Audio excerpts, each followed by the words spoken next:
Shalom saudara, kita kembali mengikuti program Anda Bertanya Alkitab Menjawab.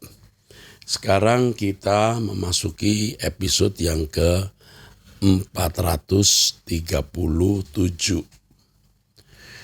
Pertanyaan pertama dari seorang ibu usia 46 tahun, 2 anak, membuka usaha kuliner di rumah. Salam Pak Era, sejak awal menikah suami bisa dibilang tidak pernah memberi nafkah. Hanya sesekali saja memberi dan itu pun tidak banyak. Penghasilan suami sebenarnya cukup besar, tetapi tidak pernah mau tahu tentang biaya rumah tangga dan sekolah anak. Saya sudah beberapa kali meminta, tapi karena lebih sering ditolak, jadi saya enggan meminta lagi. Lebih baik saya bekerja sendiri untuk kebutuhan kami sekeluarga. Suami juga punya masalah dengan kesetiaan. Entah sudah beberapa kali berselingkuh. Capek ngitungnya. Beberapa sampai berhubungan badan. Tindakan suami jelas sangat menyakiti dan membuat saya sakit hati. Puji syukur Tuhan selalu menguatkan, mengingatkan, menegur, dan menenangkan saya hingga mampu bertahan sampai saat ini. Saya pernah mendengar pengajaran bahwa orang yang jiwanya tersakiti pasti outputnya juga akan menyakiti orang lain. Baru-baru ini suami bercerita bahwa ia kepahitan dengan ibu kandungnya. Sampai-sampai ia tidak mau menengok makam beliau meskipun diajak oleh kakak-kakak dan adik-adiknya. Keluarga besar suami dari kepercayaan seberang, suami saya yang Kristen, baptis tahun 2016. Ketika saya tanya apa yang membuatnya begitu sakit hati sampai tidak bisa memaafkan ibunya, ia pun tidak tahu alasannya. Menurut cerita ibunya memang keras dan tidak segan memukul anak-anaknya. Satu kali waktu suami masih sangat kecil, pernah dinyatakan meninggal oleh puskesmas. Menurut cerita juga disebabkan sakit dan terlambat dibawa berobat. Karena tidak mampu waktu jenazahnya dibawa pulang, ayahnya naik angkot digendong karena masih kecil, namun di jalan hidup lagi. Sejak itu katanya ia diberi kakeknya semacam perewangan agar tidak gampang sakit. Perewangan itu kayak pengasuh, penjaga yang berunsur kuasa gelap ya. Katanya sampai sekarang masih ada dan mengendalikan dia ketika berbuat dosa dan marah di luar kendali. KDRT, jadi sampai KDRT ini ya. Pertanyaan saya Pak, apakah mungkin ibunya yang menyebabkan ia pernah meninggal? Tapi karena masih terlalu kecil, ia tidak mengingat dengan jelas. Hanya ingatannya masih ada sehingga dendam dengan ibunya, dendam terhadap ibunya. Atau hanya alasannya untuk membenarkan atau dimaklumi kesalahannya. Dan apakah benar soal perewangan itu Pak? Bukankah ketika dibaptis hal-hal seperti itu sudah dilepaskan? Yang terakhir saya jawab dulu bahwa ketika ia dibaptis belum tentu perewangan atau penjaga dari kuasa gelap itu hilang atau lenyap, belum tentu. Ini tergantung dari pertobatan suami Anda dan pelayanan konseling dan doa pelepasan yang harus dilakukan. Jadi apakah suami masih memiliki perewangan? Kemungkinan masih ada. Kemungkinan. Ya, jika dilihat dari perilakunya yang busuk ini. Ya. Suami Anda ini orang sakit. Jiwanya sakit, jiwanya belum lengkap, jiwanya belum utuh. Walaupun dia berasal dari agama lain lalu menjadi Kristen, itu tidak jaminan dia sudah menjadi manusia yang utuh. Puji Tuhan Anda mau bersabar sampai saat ini. Bersabar, tetap setia kepada Tuhan, Tuhan akan bertindak sesuatu atas suamimu kalau dia tidak bertobat. Adapun mengenai kebencian terhadap ibunya sampai tidak mau ke makam ibunya, pasti ini sesuatu yang salah dalam hidupnya. Apapun kesalahan orang tua, apapun, ya, apalagi orang tua ya, orang lain saja mesti diampuni kok, apalagi orang tua. Saya juga khawatir bahwa itu hanya sebuah ilusi saja untuk mencari pembenaran dari apa yang dilakukannya. Bisa saja. Ini seperti benang ruwet, benang kusut maksud saya. Tetapi tidak ada yang mustahil bagi Tuhan. Tetap mengikut Tuhan. Jadi nasihat saya kepada Anda, tetap setia ikut Tuhan. Usaha kerja keras untuk membiayai anak-anak sekolah. Jangan berharap suami bertanggung jawab karena suami Anda memang manusia yang belum lengkap, belum utuh jiwanya. Berdoa dan jadi teladan bagi suami agar dia bertobat. Tetapi kalau tidak, kalau kejahatannya sampai titik tertentu, maka Tuhan akan melakukan tindakan penyelamatan, perlindungan, pembelaan untuk Anda. Oke, itu yang saya bisa sampaikan. Yang kedua, ibu rumah tangga usia 32 tahun, masih muda ini. Salam Pak Erastus, saya sangat diberkati dengan setiap khotbah Pak Eras, lewat setiap ibadah Bapak, on-site atau di YouTube. Pak, saya sudah berumah tangga berjalan tahun ke-10 dan memiliki 3 anak. Saya awal beragama Muslim dan bersedia dibaptis tahun 2012. Lalu, sebelum saya menikah, dari awal pernikahan saya tidak pernah mendapat teladan rohani dari suami saya. Dalam arti, kata suami tidak pernah membangun misbah keluarga. Hanya mengajak ibadah di setiap hari Minggu dan ikutan bergabung dalam komsel. Hampir 1 tahun belakangan ini rumah tangga kami tidak baik. Karena kami sama-sama melakukan perselingkuhan. Tetapi fatalnya saya yang terlalu jauh hubungan perselingkuhannya. Sampai akhirnya ketahuan oleh suami.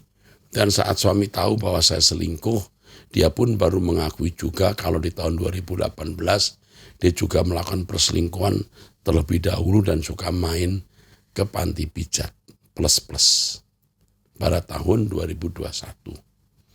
Padahal ketika saat itu saya sudah mulai curiga dan dia tidak mau mengaku. Dan diam-diam juga saya punya hutang yang sampai akhirnya suami saya tahu. Tapi sampai saat ini hanya kesalahan saya yang selalu dia ungkit-ungkit. Sampai-sampai dia memotong rambut saya dan keinginan kalau saya disi botak. Kalau berkeinginan kalau saya disi botak. Padahal saya sudah meminta maaf, bahkan meminta pengampunan dan bertobat sama Tuhan. Yang saya mau tanyakan, apakah pertobatan saya tidak diterima Tuhan karena suami masih menghakimi dengan mengungkit kesalahan saya? Tindakan suami mengungkit Anda tidaklah ukuran Tuhan tidak mengampuni. Tuhan sudah mengampuni, Tuhan sudah melupakan kesalahanmu. Jadi berbahagialah memiliki Tuhan yang menyediakan pengampunan oleh korban putranya Tuhan Yesus Kristus. Jangan perhitungkan, jangan pedulikan sikap suami yang menunjukkan seakan-akan dosamu belum diselesaikan. 2, suami menyuruh saya untuk sekolah teologi agar mengubah karakter saya dan supaya memulihkan dia. Apakah saya harus mengikutinya? Belum tentu. Sekolah teologi tidak menjamin Anda menjadi kudus. Ya, pertobatan sungguh-sungguh, ikut terus-terus ID, berdoa bersama saya, itu yang akan mengubah karakter Anda. Lalu pertanyaan berikut, padahal karakter seseorang berubah bukan dari segi sekolah teologi. Benar, ini benar, tadi sudah saya sebut. Karena jujur sebenarnya kami tidak ada biaya untuk itu dan anak-anak kami pun masih sekolah SD. Tidak harus sekolah teologi. Ikuti saja Truth ID. Itu juga sekolah teologi tanpa gelar. Apakah saya berhak menerima hujatan-hujatan dari suami saya? Soal berhak atau tidak itu suka-suka dia. Anda tidak perlu mempersoalkan, tapi terimalah dan berdiamlah. Tuhan akan membela Anda. Hujatan suamimu itu sikap sewenang-wenang. Karena dia pun juga punya atau memiliki kesalahan. Mestinya dia mengampuni dan melupakan, tidak melakukan hujatan dan tidak mengungkit-ungkit. 4, bagaimana caranya agar bisa mengajak suami untuk rajin berdoa karena dia menuntut saya untuk lebih benar, tapi dia memberi contoh yang salah. Soal dia tidak memberi contoh yang baik, jangan itu Anda persoalkan. Yang penting sekarang Anda yang berubah. Kamu yang berubah. Kamu yang berubah dan kamu yang menjadi teladan nanti. Sekarang jangan ungkit. Ungkit keadaan suami yang tidak menjadi contoh. Jangan menuntut itu. Yang penting kamunya berubah. 5. Bagaimana caranya agar karakter saya bisa lebih benar karena posisi saya selalu disalahkan terus-menerus oleh suami. Suamimu itu dipakai iblis mulutnya untuk mengintimidasi kamu. Lah Tuhan saja sudah mengampuni kok. Dia bisa mengungkit-ungkit terus. Ya, jangan terganggu hal itu. Yang penting Tuhan sudah mengampuni, melupakan. Lalu bagaimana cara karakter Anda berubah? Tadi sudah saya katakan, ikuti terus Truth ID. Ya, khotbah saya, berdoa bersama saya. Nanti kalau ada hari-hari puasa bersama kami. Tuhan akan merubah karaktermu. Dulu suami saya sudah pernah menikah tapi tidak catatan sipil. Dan mereka berpisah begitu saja. Apa saya salah menikah dengan suami saya? Karena saya baru tahu setelah menikah kalau pernikahan yang dulu hanya diberkati pendeta. Dan berpisah begitu saja. Dan apakah ini efek dari itu juga, Pak? Sebenarnya pemberkatan nikah itu sudah sah. Hanya tidak dicatatkan. Dan suamimu ini sebenarnya melakukan kesalahan. Dia sudah menikah di gereja, lalu menikah lagi. Saya tidak tahu apakah istrinya sudah menikah atau belum. Tapi sekarang kamu sudah menikah dengan dia. Ya. Ini tahun ke-10. Dan memiliki 3 anak. Sudah jangan persoalkan apa yang sudah terjadi. Sekarang yang penting jalani hidupmu. Pernikahanmu harus engkau buat sah. Dan berlindung kepada Tuhan, bergantung kepada Tuhan. Tuhan yang akan memberi jalan dan petunjuk. Yang sudah harus dilupakan, ya. Sudah tidak lagi bertanya apakah ini akibat, ya tentu saja. Kalau dulu pernah menikah lalu pisah dengan begitu saja, itu orang yang karakternya tidak mulia, ya. Tapi ya sudah, nasi sudah jadi bubur, makanlah bubur itu. 7, dibenarkan tidak Pak tindakan suami saya yang tidak memperbolehkan saya untuk antar jemput sekolah anak saya dan menemani anak-anak saya di rumah. Saat ini kami tinggal di mes.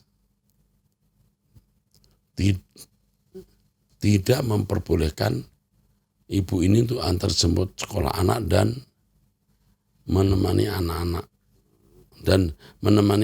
saya di rumah. Saat ini kami tinggal di mes. Karena suami takut saya macam-macam lagi. Padahal saya tidak berniat, tidak akan mengulangi kesalahan. Dan saya pun juga memberi kepercayaan lagi kepada suami. Sampai-sampai suami berniat menitipkan anak-anak dengan mamanya.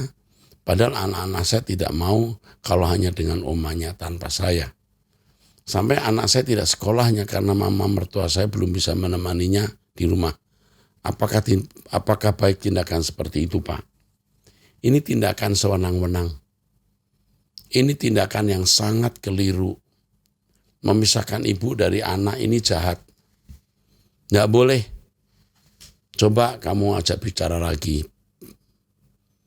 Tidak ada yang bisa menggantikan kamu. Kalau dia menganggap kamu salah, dia juga salah. Dia layak nggak jadi bapak? Kamunya bertobat dan berusaha untuk jadi baik. Apakah dia telah melakukan hal yang sama? Ini sewenang-wenang. Ini sewenang-wenang. Tindakan ini jahat. Tidak boleh memisahkan ibu dari anak. Lalu memberikan ke mertua. Apakah mertua atau mama dari suamimu lebih baik dari kamu? Ini menyedihkan. Saya mohon didoakan Pak untuk saya, suami serta rumah tangga kami Pak. Karena waktu itu suami pernah menyuruh saya untuk meninggalkan dia. Karena dia merasa jadi racun buat saya. Waktu itu pernah menyuruh saya untuk meninggalkan dia karena dia merasa jadi racun buat saya. Tapi di sisi lain kesalahan saya tak henti-hentinya diungkit-ungkit terus. Sampai saya pun mengintimidasi diri sendiri akan dosa saya. Ini kuasa gelap. Jangan terintimidasi. Ini lucu ya. Ia merasa jadi racun buat Anda. Tapi you punya salah diungkit-ungkit. Emang sakit ini suamimu ini.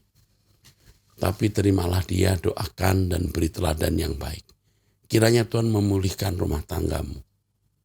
Ingat ya, jangan banyak bicara, diam, mencari Tuhan, bertumbuh dalam kedewasaan rohani, ikuti turut ID yang kaya dengan nasihat. Saya mengucapkan terima kasih kalau saya masih boleh berkesempatan untuk bertanya langsung dengan Pak Erastus. Tuhan Yesus memberkati setiap pelayanan Bapak. Apa yang harus saya lakukan untuk suami Pak? Ya, diam saja, lalu tetap bertumbuh dalam kesucian dan kebenaran melalui turut ID. Apa yang harus saya lakukan untuk suami Pak? Saya ajak ke gereja tidak mau. Saya setel khotbah, dianya ikut setel yang lain dengan suara keras, tidak mau mendengar khotbah. Sekarang ini saya kirimkan tiap hari ayat-ayat Alkitab mulai dari Injil Yohanes. Entah ia baca atau tidak, saya tidak tahu.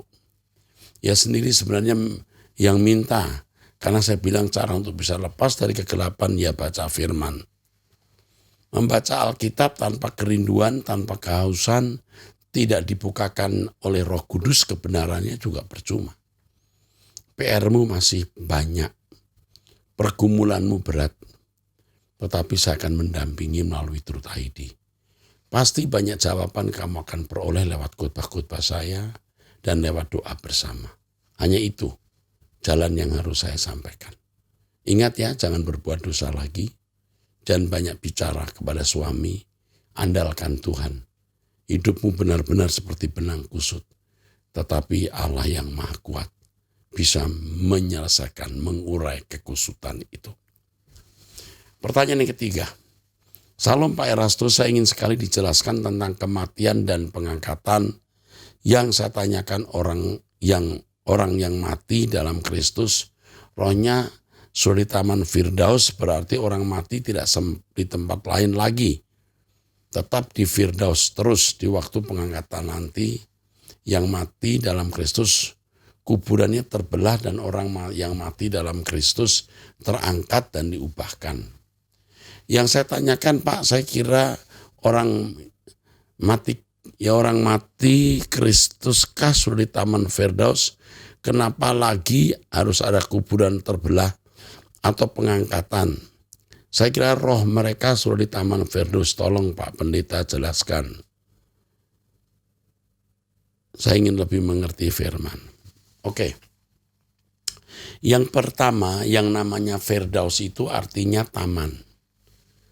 Paradeisos dalam bahasa Yunani atau Pardes dalam bahasa Ibrani, ya. Bahasa Aram, ya. Pardes. Artinya park atau garden atau taman. Jadi ketika Tuhan mengatakan hari ini engkau bersama dengan aku di Firdaus, ya. Bicara kepada penjahat yang baik di samping salibnya, Artinya hari itu ia dibawa ke tempat yang nyaman.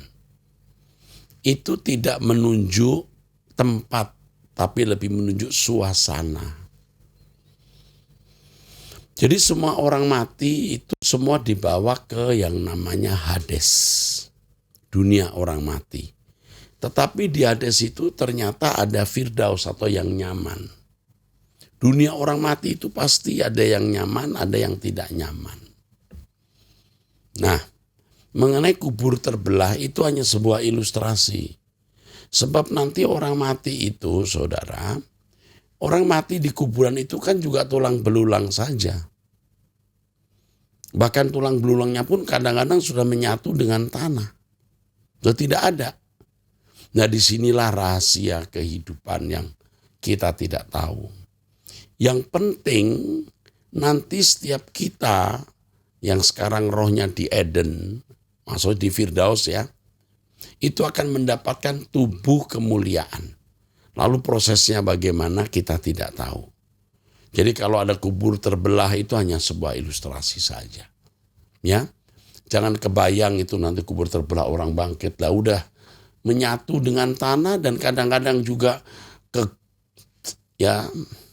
tergerus air, masuk ke sungai, masuk ke laut. Lalu bagaimana dengan mereka yang mati terbakar di udara, di pesawat terbang atau di laut, kapalnya terbakar, nggak ada kuburnya. Jadi yang penting bahwa setiap kita nanti memiliki tubuh baru, tubuh kemuliaan. Seperti tubuh fisik begini tapi tidak bisa mati. Nah, itu bagaimana prosesnya kita tidak tahu, kita percaya saja dan serahkan kepada Tuhan. Oke, saya kira itu saja ya. Jadi semua orang mati sekarang sudah ada di Hades. Tentu orang percaya ada di Hades yang nyaman.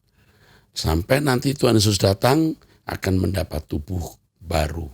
Nah, prosesnya yang kita tidak tahu. Jadi kubur terbelah itu hanya ilustrasi. Tidak bisa menjadi landasan pengertian kita. Pertanyaan berikut dari wanita usia 34 tahun, anak 1, jemaat GSKI Mall Arta Gading. Salam Pak Eras, kalau keluarga saya baik-baik saja, tidak ada masalah gimana Pak. Keadaan saya baik-baik saja. Saya ingin sharing keadaan rohani saya. Saya sejak 10 tahun terakhir tidak pernah absen mengikuti semua khotbah Bapak. Hampir tidak ada yang saya lewatkan satupun. Doa puasa, renungan pagi, dan semua kegiatan Truth ID semua adalah hidup saya. Duduk di kaki Tuhan siang dan malam merenung. Bahkan kalau ada waktu kosong saya berdoa lagi, baca firman lagi. Saya tidak bisa berbahasa roh, Pak. Saya tidak punya penglihatan, tidak diberi mimpi apapun. Siang malam saya berdoa mencari Tuhan. Lagi olahraga pun saya memikirkan Tuhan, Pak. Kenapa Tuhan seperti diam? Saya sering meminta kepada Tuhan, jangan tinggalkan saya. Seperti memohon atau begging kepada Tuhan. Kalau Tuhan menolak saya bagaimana? Di dalam kehidupan saya terkadang merasa lonely, kesepian. Seperti tidak ada yang mengerti saya. Teman saya pun berkata, kok kamu berdoa mulu seperti pendeta saja. Yang saya mau tanyakan, Pak, kenapa Tuhan seperti diam, Pak? Oke, seperti diam tapi bukan diam, ya. Dia menguji kesetiaan Anda. Itu pun juga saya alami selama bertahun-tahun. Jalani terus. Buktikan kesetiaanmu, ya. Saya suka ada perasaan takut ditinggal Tuhan seperti anak kecil yang takut ditinggal ibunya walaupun anak tersebut ingin diadopsi oleh keluarga yang kaya raya, tapi anak itu tetap mau sama ibunya walaupun ibunya miskin. Oke, ini ilustrasi yang pernah saya kemukakan ya. Jadi ada anak yang mau diserahkan ke orang kaya tapi anak tidak mau. Dia lebih ikut ibunya yang miskin. Kamu punya perasaan itu tuh luar biasa. Dan itu perasaan dari seorang yang telah mencari Tuhan. Perasaan itu pun tidak dimiliki semua orang loh. Bahkan tidak banyak orang punya perasaan itu. Banyak orang tidak pernah takut ditinggal Tuhan. Lebih takut miskin, lebih takut tidak punya jabatan dan lain-lain. Kamu sebenarnya sudah tergarami oleh suara kebenaran. selamat. Ya, selamat. Apakah Tuhan menandai orang-orang seperti saya, Pak? Sangat, sangat kamu ditandai. Mengingat banyaknya manusia di bumi ini.